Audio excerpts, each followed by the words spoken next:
यह है आर्मेनिया की मशहूर सिंगर याना ओहानिस्यान।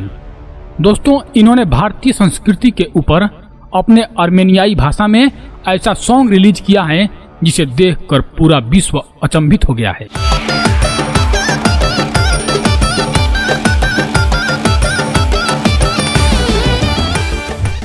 इस गाने को अभी तक लगभग 1.5 करोड़ लोगों ने देख लिया है। हमें यह तो पता नहीं कि इस गाने में इतना क्या खास है, लेकिन इससे यह साबित हो रहा है कि विदेश में भी हिंदुस्तान के संस्कृति का धूम मचा हुआ है, जिसे हर कोई कॉपी करने में लगा हुआ है।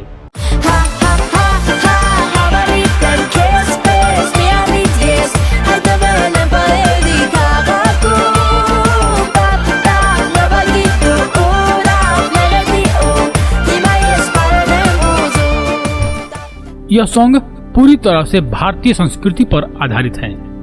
इस सॉन्ग का मीनिंग मैं आपको बताऊंगा, जो कि काफी इंटरेस्टिंग है। इस सॉन्ग में सिंगर कहती हैं कि मेरी दादी को भारतीय संस्कृति इतना पसंद आ गया है कि वे वहाँ के औरतों की तरह साड़ी कपड़ा पहनती हैं और उसी तरह बातचीत करती हैं और खाना खाती हैं, डांस करती हैं और वैसे ही रहती भी हैं। मेरी दादी हमेशा भारतीय सीरियल देखती रहती हैं। इससे तंग आकर जब मैं पड़ोसियों के यहाँ अपना मन बहलाने जाती हूँ, वहाँ भी भारतीय सीरियल ही लगा रहता है। इस सॉन्ग के माध्यम से भारतीय और आर्मेनिया की संस्कृति को एक साथ जोड़ने का प्रयास किया गया है। दोस्तों, आर्मेनिया में 97% क्रिश्चियन रहते हैं, लेकिन वहाँ के लोगों में हिंदू धर्म काफी प्रचलित है। याना कहती हैं, मुझे तो कभी कभी ऐसा लगता है कि मैं आर्मेनिया में नहीं बल्कि भारत में ही हूँ। ये सब देखकर याना भी अपने आप को भारतीय समझने लगती हैं और उन्हें लगता है कि वे भारत के टूरिस्ट प्लेसेज में घूम रही हैं। उसके बाद भारतीय वेशभूषा में एक गाना भी निकाली है।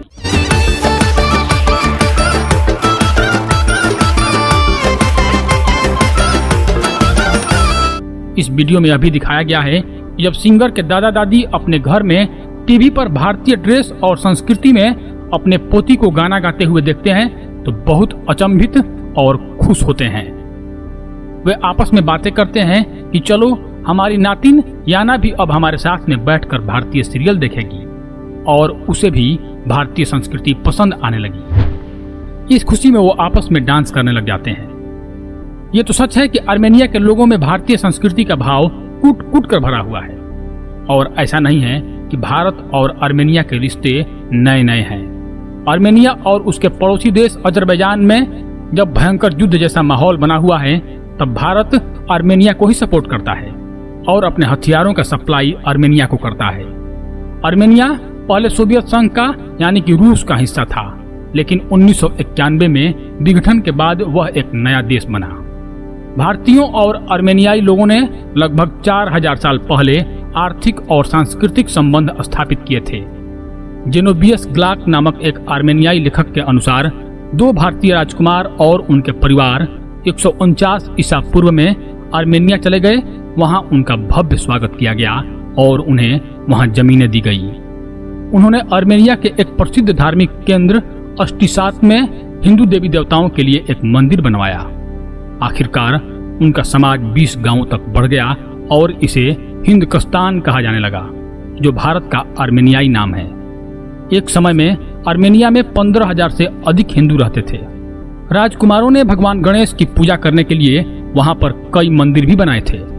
आर्मेनिया में एक बड़े हिस्से पर हिंदुओं का शासन रहा, लेकिन 301 ईस्वी में आर्मेनिया में ईसाई धर्म का बोलबाला होने लगा और आज के समय में 97% आर्मेनियाई ईसाई बन चुके हैं। There were many Hindu temples here. There were many dynasties that were originally Indian in nature, and there were temples of Lord Ganesh, of Shiva, etc. These temples were destroyed and Christian monasteries were built. तो धन्यवाद दोस्तों, यह था पूरा वृतांत। यदि आपको यह जानकारी अच्छी लगी हो तो कृपया हमसे जुड़ जाएं।